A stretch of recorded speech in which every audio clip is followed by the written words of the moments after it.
So in this lecture we will be studying impacts of the big dams.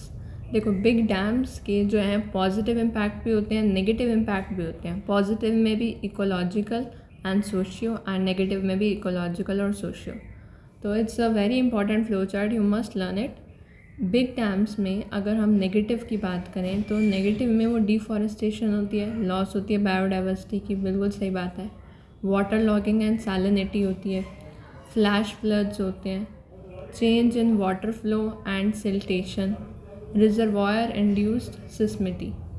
Then negative में और हम बात करें तो submergence of villages and fertile lands, displacement of native people, resettlement issues, outbreak of vector borne disease. ये है negative. Positive में dam के फ़ायदे क्या होते हैं? Reduction and famines, prevention of floods, promotion of productivity in lower areas, then employment, electricity generation, irrigation water supply, drinking water supply, promotion of navigation, promotion of fisheries.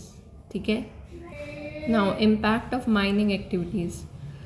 Mining activities में भी देखो ये flow chart आपको याद रखना है कि उसके फिज़िकल इम्पैक्ट्स की बात करें तो land subsidation, underground fires, landscape destruction, soil erosion.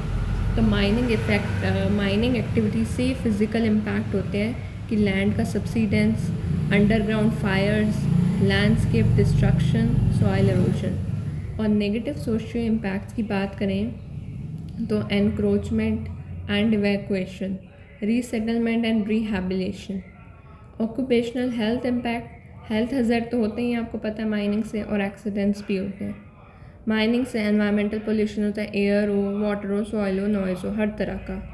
और फ़ायदे में सिर्फ क्या है, थोड़ी बहुत एम्प्लॉयमेंट मिल जाती है, इंफ्रास्ट्रक्चर हो जाता है, इकोनॉमिक गेन हो जाता है. और वही डिफॉरेस्टेशन माइनिंग की वजह से भी होता है, loss of flora fauna, ecosystem degradation, ये सब होते हैं.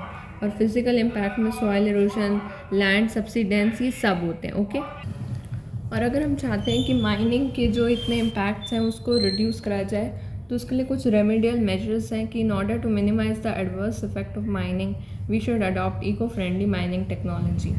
लो grade ores can be better utilise using microbial leaching technique and which is economically used for extracting gold and iron sulfide ore. These ore are inoculated with the desired strains of bacteria which removes the impurity and leave the pure mineral. Then restoration of mined areas by revegetationing them with appropriate plant species which help in stabilization of mined lands and gradual restoration of flora. Then prevention of toxic drainage discharge and conforming to the standards of area emissions are essential for minimizing the environmental impacts. Now environmental impacts related to food resources. तो दो तरह के environmental impacts होते हैं food resources related. एक होता है overgrazing, एक होता है agriculture. तो फूड रिसोर्सेज की वजह से ओवरग्रेजिंग होती है और एग्रीकल्चर में इम्पैक्ट पड़ता है. ओवरग्रेजिंग की वजह से soil erosion, land degradation, loss of useful species. और एग्रीकल्चर की वजह से ट्रेडिशनल और मॉडर्न एग्रीकल्चर. ट्रेडिशनल एग्रीकल्चर की वजह से फॉरेस्ट क्लियरिंग होता है, सॉइल इरोजन होता है एंड डिप्लीशन ऑफ न्यूट्रिएंट्स होता है. मॉडर्न एग्रीकल्चर की वजह से impact related to high yielded varieties, fertiliser, pesticide, water logging, salinity problem. Fertilisers में भी माइक्रो न्यूट्रिएंट का इम्बैलेंस होता है, नाइट्रेट पॉल्यूशन होता है, यूट्रोफिकेशन होता है. और पेस्टिसाइड से भी पेस्ट रेजिस्टेंस प्रॉब्लम होती है, loss of non target species होती है एंड बायोलॉजिकल मैग्निफिकेशन होता है. सो इस लेक्चर में इतना ही.